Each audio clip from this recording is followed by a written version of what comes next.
Good morning. My name is Donna, and I will be your conference operator today. At this time, I would like to welcome everyone to the Bath & Body Works First Quarter 2024 Earnings Conference Call. Please be advised that today's conference is being recorded. During the question and answer session, you may ask a question from the phone by pressing star 1. I will now turn the call over to Mike McGuire, Interim Head of Investor Relations. Mike, you may begin. Good morning, and welcome to Bath & Body Works First Quarter 2024 Earnings Conference Call.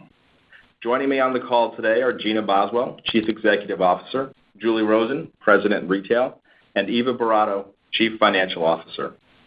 In addition to this call and this morning's press release, we have posted a slide presentation on our website that summarizes the information in these prepared remarks, in addition to providing some related facts and figures regarding our operating performance and guidance. Today's call may contain certain forward-looking statements related to future events and expectations. For factors that could cause the actual results to differ materially from these forward-looking statements, please refer to this morning's press release, as well as the risk factors in Bath & Body Works 2023 Form 10-K and our quarterly report on Form 10-Q, which will be filed at the end of today. Today's call contains certain non-GAAP financial measures. Please refer to this morning's press release and supplemental materials for important disclosures regarding such measures, including reconciliations to the most comparable GAAP financial measure. As you know, fiscal 2023 was a 53-week year. To provide the best sense of the health of the business, all category sales results, market share data, loyalty metrics, and selling metrics discussed during the call are on a comparable calendar basis, which is the 13 weeks ended May 4th, 2024, versus the 13 weeks ended May 6th, 2023. All other results discussed are on a reported basis, which is the 13 weeks ended May 4th, 2024, versus the 13 weeks ended April 29th, 2023. With that, I'll now turn the call over to Gina. Thank you, Mike, and good morning, everyone. We appreciate you all joining us. Today, we are pleased to report better than expected Q1 sales and earnings performance. Through strong execution, we continued our progress against our strategic priorities, managing our profitability, and at the same time building toward our anticipated return to sales growth in the second half. Before I get into the details, let me first say that our Q1 outperformance would not be possible without the tireless dedication of our exceptional team, who consistently delivers tremendous service to our customers while remaining nimble in a dynamic environment to deliver our goals. Jumping into results, we were pleased to deliver net sales of $1.4 billion in the first quarter, down 0.9% from the prior year, which was above the high end of our guidance. First quarter earnings per diluted share of 38 cents was up 15% from the prior year's adjusted EPS, which was above our guidance. With our better-than-expected results in the first quarter, we've narrowed our full-year guidance ranges for both the top and bottom lines, raising the midpoint while maintaining the high end for each. Keeping in mind that it's still early in the year and we remain in a dynamic consumer spending environment, we are taking a prudent approach to our guidance. Eva will share more details later. Now, shifting back to the quarter, let me provide some color on what drove our Q1 performance. Of course, it starts with the customer and their favorable response to the level of newness and innovation we brought to them, with compelling product introductions and new marketing activities that build the brand. We continue to grow our newer adjacencies, such as men's, hair, lip, and laundry, and we are excited to see all of these contributing more to the business. We're continuing to roll out our lip fixtures to nearly all North American stores, and we're accelerating laundry to all U.S. stores in late fall. As part of our efforts to drive our core growth, we introduced a new brand collaboration with Netflix, starting with their hit series, Bridgerton. We also launched a new Everyday Luxuries collection, which generated some viral buzz that Julie will touch on a bit later. Together, we were delighted with the abundance of brand love demonstrated by customers for these products. The home fragrance category performed in line with our expectations, with the year-over-year decline in candles consistent with the prior quarter's performance as macro-level normalization continued. Overall transactions were up for the quarter, driven by conversion, with dual-channel traffic flat. Consistent with external market data, we are continuing to see customers carefully manage their spending, which has pressured basket size. Average unit retails declined 1% versus our expectation of flat. At the beginning of the quarter, we leveraged promotion to help drive traffic in light of a floor set that wasn't resonating with our customers. As the quarter progressed and demand grew, we eased off promotions, which allowed us to achieve flat AURs in the back half of the quarter. From a market share perspective, we maintained our strong unit share overall. Our international business was pressured given the war in the Middle East and related softness. Despite this near-term pressure, international markets remain an attractive pillar of our overall strategy, and we are committed to growing outside North America. During the quarter, our partners opened stores in new markets, including our first standalone store in London. And just last week, together with our franchise partner, we opened our first store in South Korea. Our plan is to add at least 35 net new stores in international markets this year. As you know, over the past year, our team's efforts have been centered on elevating the Bath & Body Works brand and product, extending our reach, engaging with our customers, enabling a seamless omni-channel experience, and enhancing operational excellence and efficiency. Building upon the strong foundation that Bath & Body Works had already established, our efforts are driving positive progress along our path to $10 billion in sales and operating margins of 20%. Last quarter, I highlighted several marketing and technology initiatives in which we're making important investments to fuel our growth. This quarter, I would like to focus on a key indicator of the success of this work, which we call customership. Customership essentially refers to the demand we generate among current and potential customers to drive sustained growth in the business. Simply put, our goal is to bring more customers to the brand more often and with more love for our amazing fragrance assortment and omni-channel experience.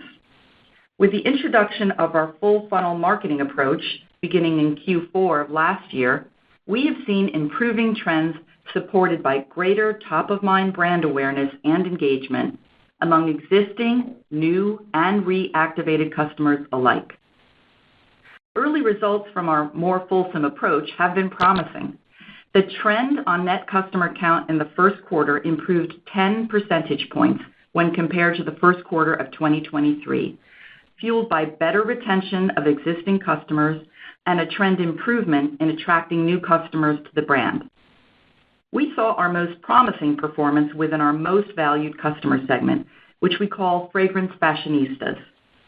These customers consider fragrance to be an essential part of their identity and self-expression, and they're extremely invested in innovation, evidenced by their response to our newness in the quarter.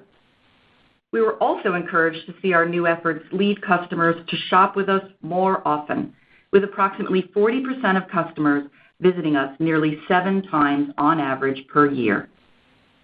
And we're seeing brand love continue to build. Brand impressions generated in the quarter were up 43% versus the prior year, and we saw key brand equities, such as likelihood to recommend Bath & Body Works, on the rise. Hand in hand with our marketing efforts in driving customership is our focus on loyalty. As of the end of the first quarter, we had increased our active loyalty members by more than 18% year over year to approximately 37 million, and they drove about 80% of our U.S. sales. The program also boasted an outstanding 93% satisfaction rating within its membership. While the scale and satisfaction of our loyalty program are strong, of equal importance is the stickiness the program brings to the business. In Q1, our overall customer retention rate was the best posted since 2021, which was a high watermark for the brand. As we look to a future built on strong customership, we see additional potential to drive even more enrollment in our loyalty program, particularly among new customers, who made up 43% of enrollees in the first quarter. In order to drive a new level of engagement in the program in 2024, we will offer more loyalty exclusive and early access events, along with point accelerators. We introduced these in Q4 to foster reward redemption, as that is a critical factor in incenting customer purchase behavior. As customership grows, it will enhance our potential to both drive short-term performance as well as sustain customer lifetime value. Turning briefly to our technology initiatives, our tech roadmap is on track and we've made progress toward our goals. As you know, in standing up Bath & Body Works as an independent company, there has been and continues to be significant work required to bring the company's technology systems to where we need them to be for a leading omnichannel retail business of our size. We remain focused on investing in the foundational tools and systems needed to support future growth and have been engaging with world-class partners to do so. We continue to evolve the digital experience for our customers, and we look forward to sharing big wins from these efforts later in the year. With that, I'll turn the call over to Julie to provide the merchandising overview. Thank you, Gina. I, too, want to thank our teams for their exceptional work and for continuing to deliver a special experience to our customers. We are pleased with our first quarter performance as a result of their efforts, and we're well positioned for a strong summer. As Gina touched on briefly, newness drove our success in the first quarter. In March, we announced a year-long partnership with Netflix to bring storytelling to life through the power of fragrance. Through the partnership, we aim to transform the viewing experience for millions of Netflix fans by allowing the power of fragrance to help transport them into their favorite stories and scenes. And we started with Bridgerton, one of the most popular programs on Netflix. The response was terrific. The collection resonated with our core customer, and over the launch period, Bridgerton products represented 4% of the shop. This response exceeded our expectations, and our agile model allowed us to chase into strong-selling fragrances and forms. Turning to our category performance, body care sales grew low single digits in the quarter, outperforming the shop as we maintained unit share in the category. Fine fragrance mist, men's, travel, and lip were particular highlights. During the quarter, we had a limited launch of our Everyday Luxuries collection of fine fragrance mist, with success spurred on by the organic virality of the product. As the sprays went viral on social media, demand increased, with fine fragrance mist outperforming the shop during that period. The demand was driven by a slightly younger and more diverse set of customers. As I said, this was a limited test launch in about 1/3 of our U.S. stores. Given the success, you will see us relaunch this line across the full North American fleet in the fall. The men's business continues to be one of our fastest-growing categories in body care, as we benefit from new forms introduced last year, including grooming and antiperspirant deodorant, as well as the newness we infused into the core collection in the first quarter. Notwithstanding the growth in men's we've seen to date, customer awareness for men's remains relatively low, and we continue to invest in new media channels to drive awareness and growth. We believe we have significant opportunity to drive increased visibility and expansion of this category. Travel, as I mentioned, outpaced the shop as we continue to take advantage of the trial and travel mindset. Home fragrance sales were down mid-single digits to last year, yet we increased our unit market share slightly. Candle sales declined from last year as we not only continued to be impacted by candle normalization, but we also narrowed our assortment of single-wick candles. We saw a slight decline in unit market share in candles in the quarter, while we maintained our market leadership. Our air fresheners, or wallflowers, grew unit share in the quarter. Our soaps and sanitizers category decreased low single digits compared to last year. Despite slightly declining in unit market share, we maintained our strong market leadership. Within this, soaps increased, driven by refills. We've been pleased with the performance of our refills, which make up slightly less than 10% of the soap business.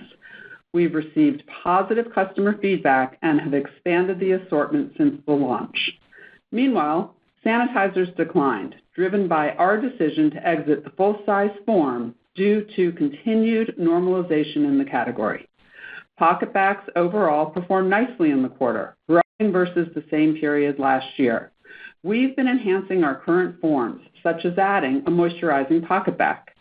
Finally, customers continue to look to us as an important gifting destination, which drove a 6% increase in gift sets in the quarter. As we look forward, continued innovation and newness that we have planned for the seasons ahead will continue to be key drivers across our products and merchandising. For our summer floor set, we delivered fresh and compelling new scents, such as our new Summer Glow collection, and we expanded our SPF assortment and level of skin protection. Lip products outperformed the shop as we continue to roll out our fixture and expanded assortment to almost all North American stores.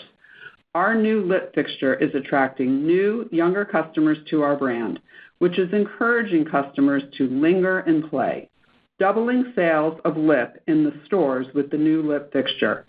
We're on track to complete the rollout to nearly all of our North American stores by July. As we've continued to optimize our assortment and maintain supply to meet customer demand, we are accelerating the rollout of our laundry line and now expect it to be in all U.S. stores by late fall. With that, I'll turn it over to Eva. Thank you, Julie. Good morning, everyone.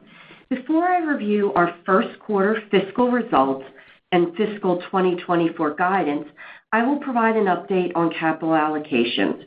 Our top priority remains driving sustainable, long-term profitable growth through investments in the business. To support this, we continue to plan for $300 to $325 million in capital projects during the year, and our priorities remain investment in brick-and-mortar stores and technology. In the first quarter, our total capital investment was $46 million. After investments in the business, our expectation for full-year free cash flow generation remains between $675 and $775 million, and we'll put that towards our priorities of dividends, share repurchases, and debt deleveraging. During the quarter, we paid out $45 million in dividends. Subsequently, a few weeks ago, we announced a quarterly dividend of 20 cents per share payable later this month. We expect to continue our annual dividend of 80 cents per share with the intention to increase the dividend over time with sustained earnings growth. During the quarter, we repurchased 2.2 million shares of common stock for $99 million at an average price of $45.61 per share.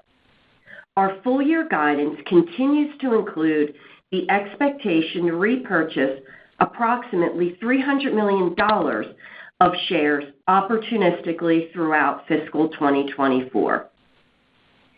We also remain committed to our goal of reducing our leverage ratio to approximately 2.5 times gross adjusted debt to EBITDA. In the first quarter, we repurchased $109 million principal amount of senior notes, and our ratio held steady at 2.8 times on a 4-quarter trailing basis.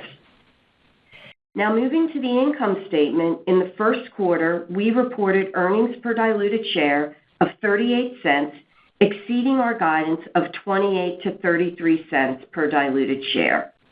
Our outperformance in the quarter was driven by better-than-expected net sales and, to a lesser extent, buying and occupancy cost.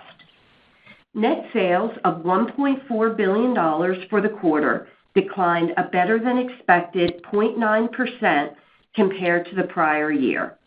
The outperformance in net sales was driven by strong floor sets in March, reflecting the newness that Julie described. As expected, the change in year-over-year net sales benefited by approximately 200 basis points from the shifted fiscal calendar, resulting from the extra week in 2023. The benefit was offset by weaker-than-expected international ship sales and a decrease in average dollar sale as we continue to see the customer carefully manage their spending. As Gina previously discussed, AURs decreased 1% in the quarter versus our expectation of flat. Transactions were up for the quarter, driven by conversion. In U.S. and Canadian stores, net sales totaled $1.1 billion, an increase of 3% versus the prior year. This is in line with our performance in Q4 of 2023 on a comparable calendar basis. Direct net sales were $261 million, a decline of 7% compared to last year. BOPUS continued to grow as our customers appreciate the convenience it offers. Keep in mind, BOPUS net sales are recognized as store net sales, and we delivered approximately 50% growth in demand year over year, and BOPUS now represents approximately 25% of direct demand. So, when adjusted for BOPUS, stores and direct growth are more comparable. Note, we lapped the BOPUS U.S. national rollout during the quarter. We generated $58 million of international net sales, a decline of 29% from last year's first quarter, which negatively impacted the year-over-year change in consolidated net sales by 170 basis points. The decline was driven by the decrease in wholesale revenue generated by product shipments to our franchise partners due to the markets affected by the war in the Middle East, as those partners continue to manage their inventory levels in the face of subdued forecast. Total international system-wide retail sales, from which we collect royalties, were roughly flat to the prior year. Compared to the prior year period, sales were up mid-teens outside of the areas affected by the war in the Middle East, while sales improved sequentially in areas impacted by the war. We continue to believe in the international opportunity, and it is an important driver of long-term growth. First quarter gross profit rate was 43.8%, an increase of 110 basis points compared to prior year. Merchandise margin rate improved 110 basis points year over year, driven by a lower mix of international sales and lower transportation costs, partially offset by the modest AUR decline. Buying and occupancy expense as a percent of net sales was flat to last year. The outperformance was driven by strong execution in our fulfillment operations. Total first quarter SG&A deleveraged by 60 basis points versus last year, in line with expectations, which included the lapping of one-time discrete corporate expenses recognized in the first quarter last year. The benefits of our cost optimization work spans across both gross profit and SG&A. We continue to expect approximately $100 million in additional annual cost savings for fiscal year 2024, with benefits being realized earlier than expected. In the first quarter, we delivered approximately $40 million. First quarter total operating income increased by 3.6% to $187 million, or 13.5% of net sales. Moving on to inventory, we ended the first quarter with total inventory dollars up 6% compared to last year, in line with our expectations. The increase in inventory is to support new product launches and additional stores. As we head into the second quarter, our inventory levels are appropriately positioned. Turning to real estate, our portfolio remains extremely healthy, with more than half our fleet in off-mall locations. In the first quarter, we continued to increase our North American off-mall penetration, opening 15 new off-mall stores and permanently closing 11 stores, primarily in malls. Internationally, our partners ended the quarter with 486 stores. Turning now to our fiscal 2024 financial guidance. As a reminder, we are providing our guidance with comparisons to 2023 that included the 53rd week, which added about $81 million to net sales and 5 cents to diluted earnings per share. With that as background, we are narrowing full-year guidance ranges for both the top and bottom lines, raising the midpoint while maintaining the high end for each. For the full year, we now expect net sales results to range between down 2.5% to flat year over year. Adjusting for the 53rd week in 2023, we expect net sales results to range between down 1.5% to up 1%, with the extra week representing a headwind of approximately 100 basis points to our 2024 growth.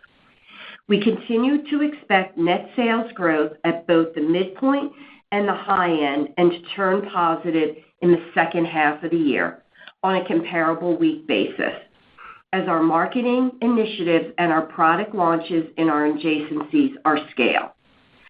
We now expect gross profit rate to be approximately 43.7% and SG&A rate to be approximately 26.7%.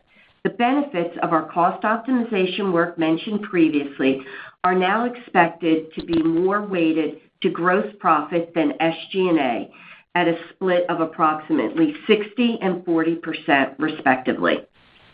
Our guidance for net non-operating expenses remain unchanged from the guidance we provided on our last earnings call.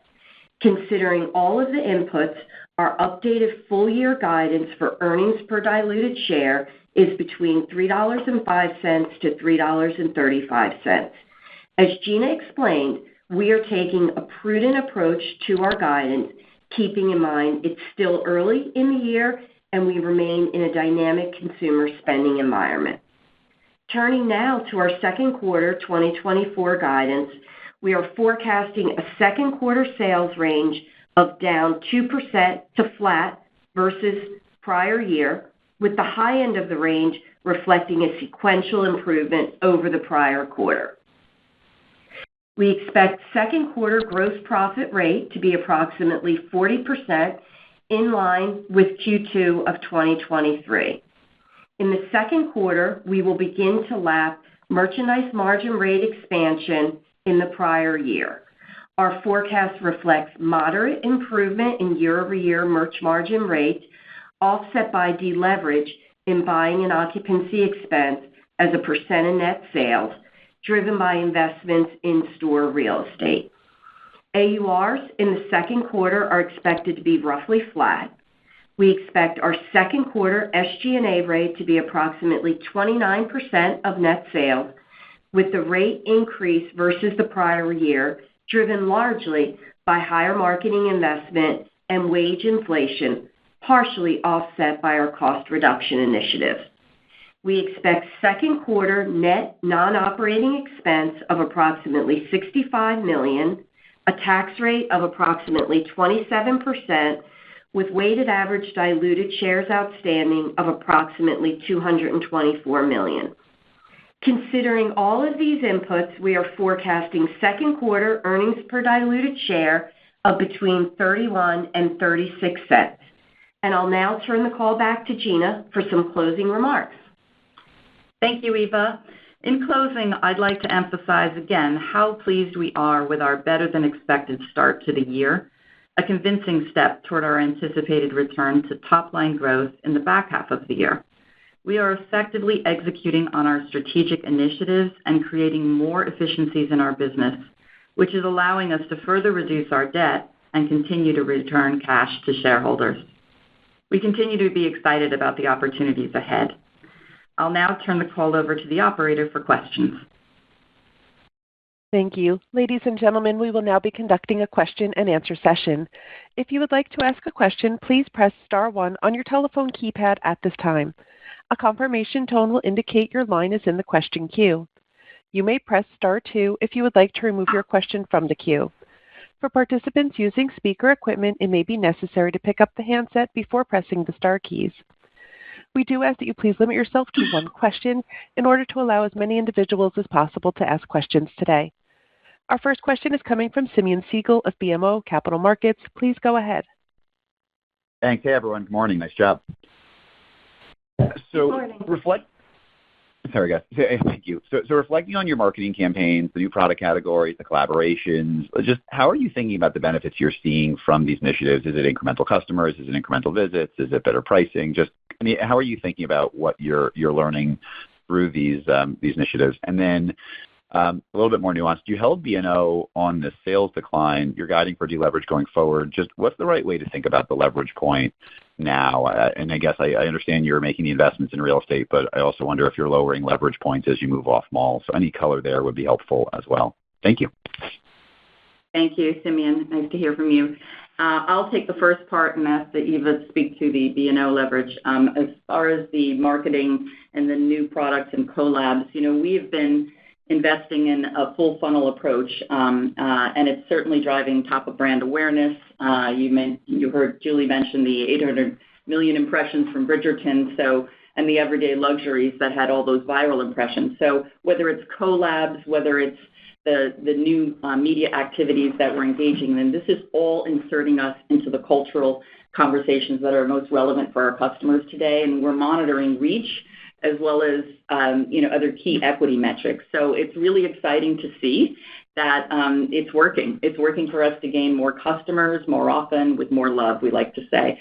So it's still early in the journey, but we like what we see, and we've got more excitement in store for our customers as we enter the fall. So thanks, Gina. Turning to the B&O, what I would say, Simeon, is overall we're really pleased with the progress we continue to make on driving overall gross margin improvements, and you saw that in Q1. And as you look at B&O, I would continue to say to leverage B&O, it's about 2 to 3% sales growth. Rents per square foot off mall are slightly lower. Q1, we were able to leverage flat B&O, and we had some really great execution there in our operations and our fulfillment center. So we'll continue to push ahead and drive improvements. Thank you. We're ready for our next question.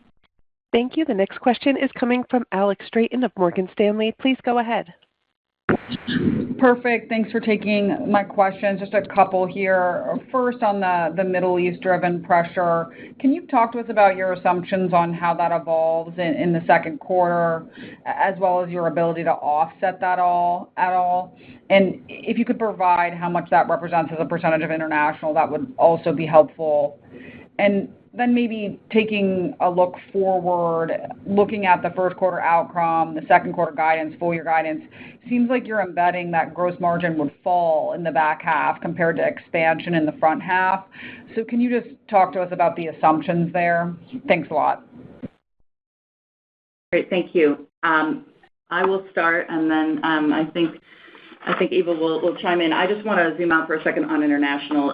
As you pointed out, this is directly affected by the war in the Middle East. If you remove the regions affected by the war, it's quite a healthy growing business with system-wide retail sales in the teens in the first quarter. So we've got the near-term pressure in the Middle East, but all else is on track. And so some of the offsets that we can speak to have to do with the opening of 35 net new stores in international. We mentioned not only the free first standing store in London, but also South Korea, and also in existing markets. Our partners are expanding, for example, in Mexico, as well as other markets in Q2. So the big picture on the international is that the Middle East pressure has not changed our long-term international expansion plans. And then beyond that, so I expect that will be the ability to offset. And we are expecting, I think, as Eva mentioned in her remarks, that even in the markets affected, that is moderating quarter by quarter. Yeah, thanks, Gina, and I'll add a few things, Alex. There's many parts to your question here. As you look at our guidance that we provided today, In Q1, international did underperform our expectations. Our guidance assumes a wide range of scenarios from the low to the high. And I would say at the mid and the high, we expect international to improve beginning in Q2. And there are expectations in the guidance. In terms of gross margin for the year, we're expecting gross margin for the year comparable with 2023. I would remind you we began driving merch margin improvements of Q2 of last year and continued throughout 2024. So those improvements continue, but obviously we're wrapping them as we get to the mid-year. Merch margin improves about 50 basis points for the year, and that's offset by B&O deleverage given our investments in real estate. Thank you. We're ready for our next question. Thank you. The next question is coming from Paul Lejuez of Citi. Please go ahead. Hi, thank you. This is Kelly on for Paul. I'm just curious on the AURs coming in at down 1 versus guidance. Given when you reported the fourth quarter, we already sort of knew about some of the product misses early in the quarter. Just curious, how AURs kind of played out relative to plan in the back half of the quarter. I know you said flat, but were you expecting kind of more of a pullback on promos as we got into March, April? That's my first question. And secondly, just curious how your pure product costs trended, ex transportation savings in 1Q. So just, your raw materials, how they trended on an absolute basis and relative to expectations, and whether you saw a benefit to merch margins, and just how we're thinking about product costs for the rest of the year. Thanks. Thank you. Thank you, Kelly. So as it relates to AUR was under pressure in the very first start of the quarter. It was something that we actually foreshadowed in our last earnings call. You recall we had a floor set in February that wasn't resonating. So that's when we quickly pivoted and we pulled on the strategic promotion lever to build traffic. As we moved through the quarter, we had strong floor sets with newness, and that enabled us to achieve flat AUR in the back part of the quarter. So we exited with flat AUR. So other than the first part of Q1, we were no more promotional than we were last year, and we're back on plan to our AUR flat expectations. And then the reminder here is on the full year guide is to expand AUR modestly for the full year. And then for product costs, I'll ask Eva to chime in. Yeah, thanks for the question. I'd say overall AUCs were essentially flat in the quarter as we expected. Thank you. Ready for our next question? Thank you. The next question is coming from Matthew Boss of J.P. Morgan. Please go ahead. Great, thanks. It's Amanda Douglas on for Matt. So Gina, could you elaborate on the drivers of 1Q's net sales outperformance versus your initial plan, maybe as we think about by category, and just any changes in traffic or consumer behavior as you've progressed into May? And then Eva, just could you elaborate on the cost savings that you've identified within cost of goods sold to support your improved gross margin outlook on the year? Okay, that's a three-part question. We'll start with Julie on the category. Yeah, hi there. So body care was up low single digits to the prior year, and that was really driven by new and growing categories such as men's and lip, along with the performance in fine fragrance mist, including our everyday luxuries. Home fragrance was down mid-single digits while growing unit share, and this was really driven by continuing candle normalization. So candles declined, and that was largely due to the narrowing of the assortment of the single wick candles, which continued to decline, but we did maintain our market leadership. Our decline in candles was consistent with Q4, and we did grow unit share in wallflowers. From a soap and sanitizer perspective, the business was down low single digits in line with shop, and soaps actually were slightly above shop, and that was driven by the performance of our refills, which make up about less than 10% of our soap business. And we love our refills. It's a really great environmentally friendly way for our customer to partake in our soap business. And finally, sanitizers declined, and that was really driven by our decision to exit the full-sized form due to continued normalization in the category. PocketBacs really performed quite nicely in the quarter, growing versus the same period last year, and we really innovated here by introducing our moisturizing PocketBac. Great. Thanks, Julie. I'll start with your cost savings question and come back to the traffic. Overall, we are really pleased with how we're executing on the cost side of the equation. You know, we've had a 2-year plan to deliver $250 million in annual cost savings, and we're tracking well with the incremental 100 in this year. It is skewed a little more toward gross margin, about 60% of the savings. That's a little more skewed to gross margin than SG&A than last quarter. And the key drivers are transportation, sourcing, exit of one of our fulfillment centers that's enabling us to be more efficient. The remaining 40% in SG&A, it's efficiencies in our store operation, home office, and indirect spend. So again, we're really pleased with the progress that we're making there. Now, coming back to traffic, overall, traffic was flat for the quarter. As I think we said previously, transactions were up, driven by conversion. While we target an overall omni experience, I'll say our traffic was a little stronger in stores, and this was largely in the second half of the quarter. So overall, we continue to execute against the business, and as Julie said, the newness really delivered for us in the quarter. Thank you. Ready for our next question, please? The next question is coming from Lorraine Hutchinson of Bank of America. Please go ahead. Thank you. Good morning. I wanted to dig into the moving pieces behind your outlook on AUR for the back half. Are you raising ticket to ensure you're paid for some of the new formulation investments, or do you plan to give some of that value back to the customer through price or promotion? Hi, Lorraine. I'll take that question. It's Julie. You know, we really continue to balance the need to keep engagement and traffic strong with our desire to increase our pricing, right? So we use our very agile operating model. It really allows us to increase or decrease promotional levels in a meaningful way and test for the, best outcomes. We did not take widespread ticket increases in Q1 of 24, but we are lapping some increases from 23. And we did take selective pricing actions in certain product launches like Bridgerton and Everyday Luxuries due to the elevated packaging and storytelling that came from these forms where we know we can get paid. Thank you. And I'll also add that this is still materially up from the pre-pandemic, so our AUR increases relative to 2019 are quite healthy. So thank you for the question. We're ready for our next. The next question is coming from Kate McShane of Goldman Sachs. Please go ahead.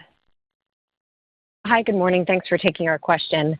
We wondered if you could comment at all about occasion buying versus buying during a more shoulder period, which I think the second quarter is for you, just with the events of Easter and Mother's Day and the like in Q1. There are not as many occasions in Q2. So could you maybe talk to us a little bit about, again, how you view Q2 playing out given that dynamic and how we should think about it?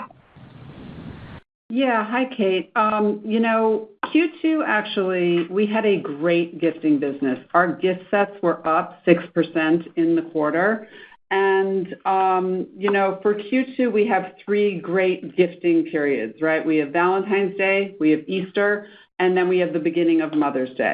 The other big portion, as I think you all know, of Q2 for us is our semi-annual sale. So those are the things that really drive our Q2, and we were very pleased with Valentine's Day, Easter, and the beginning of Mother's Day, as I said, with gift sets being up 6%. Next question, please. The next question is coming from Ike Boruchow of Wells Fargo. Please go ahead. Hey, thanks. Good morning. Eva, two for you.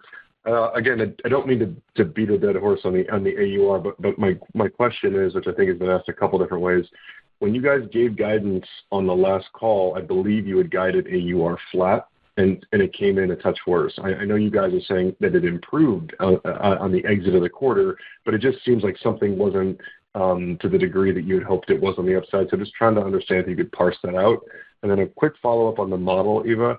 I know there was like the 200 basis points benefit from the calendar in the first quarter. Could you kind of walk us through the next 3 quarters? So I feel like it's a little wonky depending on the retailer in terms of like what benefits to expect, I think, in 2Q and 3Q, and then how big is the headwind coming on the calendar in 4Q? Thanks. Yeah, thanks for the question, Ike. I'll start with the second question first on the calendar shift. As we said, first quarter benefited by 200 basis points. Q2, there's a negligible calendar impact to us. Q3, we would expect another positive calendar shift, comparable, I'd say, to the level in Q1.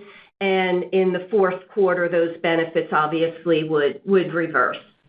In terms of the AUR, at the risk of being redundant, right?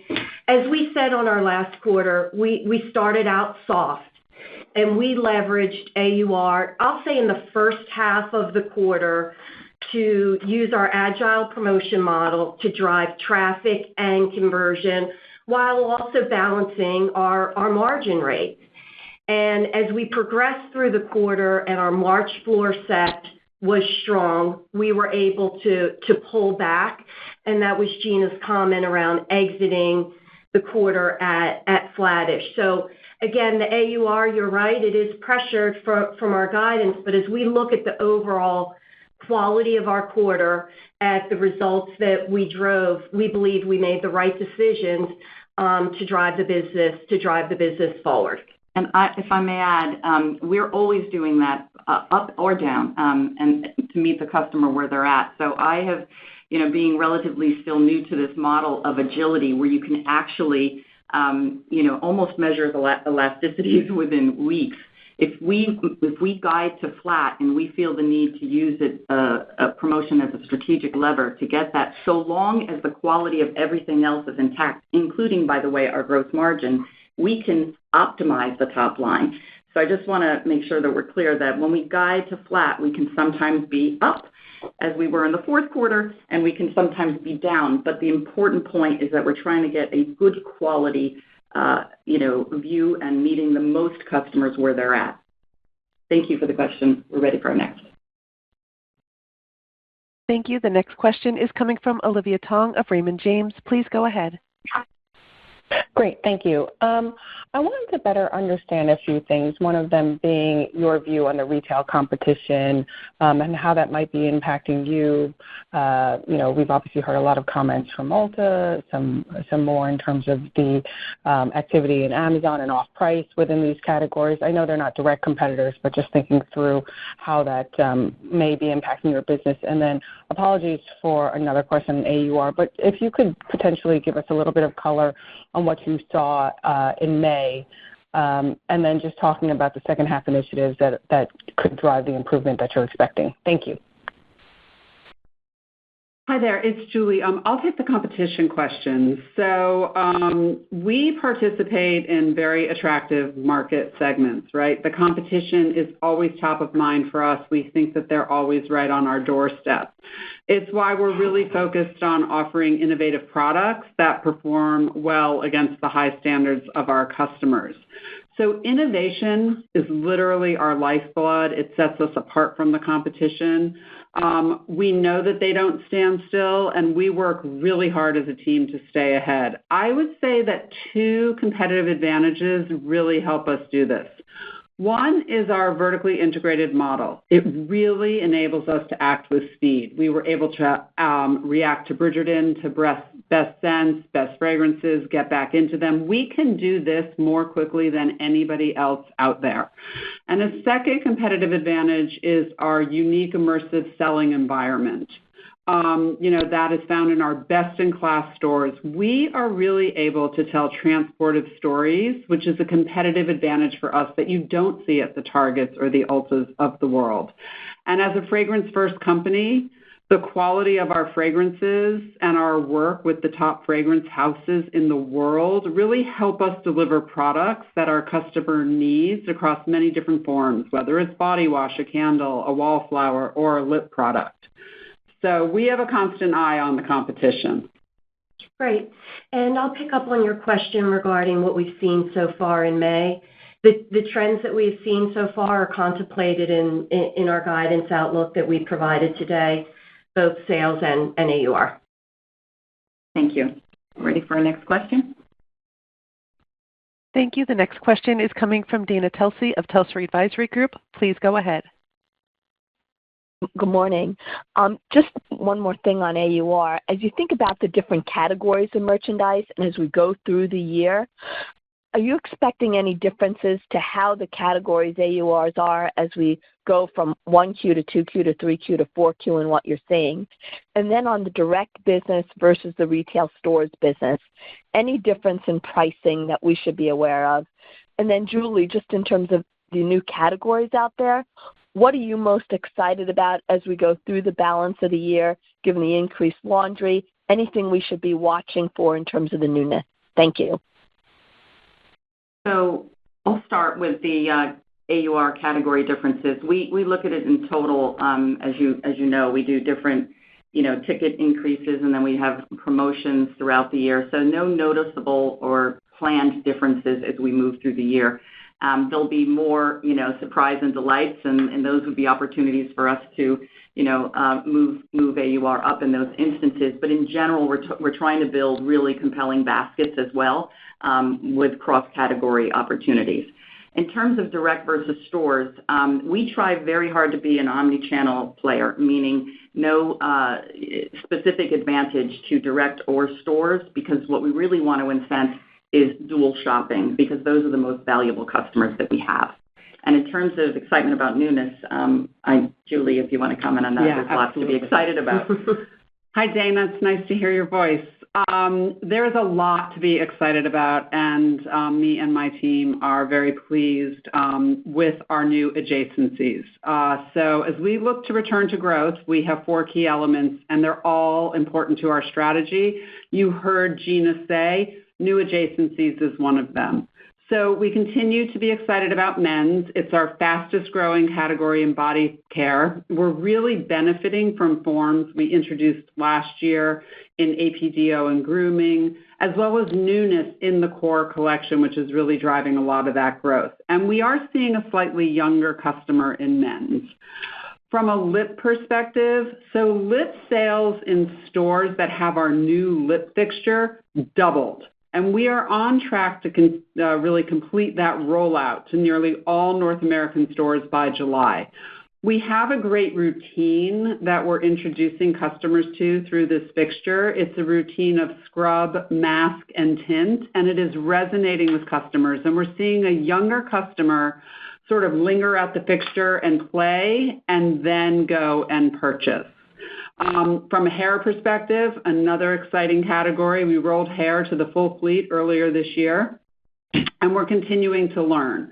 We are learning that our core best-selling fragrances that we're famous for are really resonating with our customer. We continue to test fragrances, and we'll continue to optimize our assortment.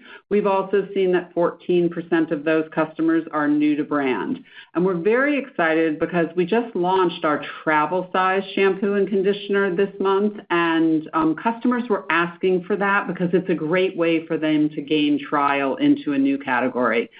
And of course, laundry, which I know is everybody's favorite. We ended Q1 with laundry in about 300 stores, and we are thrilled to announce that we will be rolling it to all U.S. stores by late fall. We've been testing and tinkering with different assortments in different stores to ensure that we continue to optimize and right size. But just quickly, above and beyond, we have other things that we are delivering that are innovative and new and exciting besides just the adjacencies. Just for summer, this last month, we delivered fresh and compelling new scents. We have our new Summer Glow collection. We're also delivered our expanded SPF assortment with a higher level of protection, which our customers were asking for, and we're very excited about that. And then we haven't spent a lot of time talking about Bridgerton, but that was very exciting for us as a first partnership with Netflix, and you should expect to see more partnerships as the year progresses. Yeah, and if I could just add, and I know that was quite a bit, you can hear the passion in Julie's voice. I think what we try to think about in the newness category is its core and more. And we speak about growing the core, which these partnerships and collaborations do just that, and then the more on the adjacencies is also critical. Both of these are two of the four levers which we will rely on to inflect in the back half of the growth. And so that's why we're so excited about it, because it is truly, driving the inflection point at the mid and high point of our guidance. Thank you. Next question. Our next question is coming from Joanna Kim of TD Cowen. Please go ahead. Thanks for taking my question. Just wanted to get more color on your expectations for the home fragrance category and your business in the back half, if anything has changed since last quarter there. And also you're increasing marketing spend and talked about full funnel marketing, but how are you measuring ROI and how are you allocating your spend across different channels in the back half? Thank you so much. Yeah, thanks for the question. I'll start in terms of our overall expectations for the back half of the year. As you look at the guidance that we provided today, our assumptions behind the inflection point and returning to growth in the back half of the year remain consistent, the four elements that we outlined. And, they're moderating normalization of candles and sanitizers. They don't need to return to growth. Growth from our core categories supported by newness and seasonal storytelling, which I think Julie just hit on quite a bit. Reaching more of our consumers with our adjacencies, men's hair, lip, and laundry. And finally, driving more loyal and engaged customers through the marketing investments that we're making and the capabilities, both what we're doing on loyalty as well as personalization and digital experience. Yes, and then on the question about marketing spend, which we commented earlier, and how that is driving the customership increases as well as the exciting engagement and the deepening of engagement. We are measuring ROI through a number of tools that people often use, which is the marketing mix model, where we can actually attribute a dollar spend and what that drives to the top line. But we're also using the technology as well to do some targeting and tools. Like, for example, we have a targeting model now that uses machine learning algorithms, and it can predict when a one-trip customer can make their second purchase based on purchase behavior and the social engagement and the segmentation. And then these customers are then targeted with personalized offers. So there's early innings here and really promising results. So I think of marketing hand in glove with technology so that we can actually optimize and get the highest bang for our buck with respect to those investments. So you should expect more of that in the back half. I think we have time for one more question, please.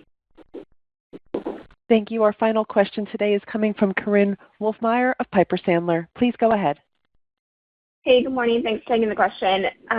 First, could you just clarify the commentary on returning to growth in the back half? I assume that's assuming the high end of your guidance range. And how are you thinking about returning to growth from like Q3 and Q4 and kind of like the cadence there? And then separately, on some of the new product launches, could you talk a little bit about, now that you have some of the more like loyalty membership data, how much of that new product uptake and sales is coming from customers maybe newer to those products versus customers who are now starting to replenish those products? Thanks. Thanks. This is Eva. Corinne, I'll take the first part, your first question first. Our return to growth is at the mid and the high point and the high end of our guidance on a 52 comparable week basis. And as you look at the cadence Q3, Q4, we would expect to return to growth in Q3. Yeah, and as far as customers are concerned with the new categories, from a lip perspective, we're seeing a younger, more diverse customer. And as I mentioned, from a hair perspective, 14% of those customers are new to brand. As well as men's, we're seeing some new customers and slightly younger coming to us for men's. That being said, as I said in my script, we still think we have huge opportunity to attract more men to the brand, and you see us investing in more marketing and in more media to attract them. And I'll also add that in this first quarter, the 43% of loyalty enrollees were new customers, and so getting them in the program, getting them the kind of offers to really take the entire portfolio. There's so much data capture where we can use clickstream data to really recommend products and things like that. So we expect new customers, existing customers, and reactivated customers alike to really benefit from the loyalty program. Thank you. Thank you. At this time, I would like to turn the floor back over to Mr. McGuire for closing comments. Thank you, Donna. A replay of this call will be available for 90 days on our website. Thank you for joining today, and of course, thank you for your interest in Bath & Body Works. Have a good day. Thank you. Ladies and gentlemen, this concludes today's event. You may disconnect your lines or log off the webcast at this time and enjoy the rest of your day.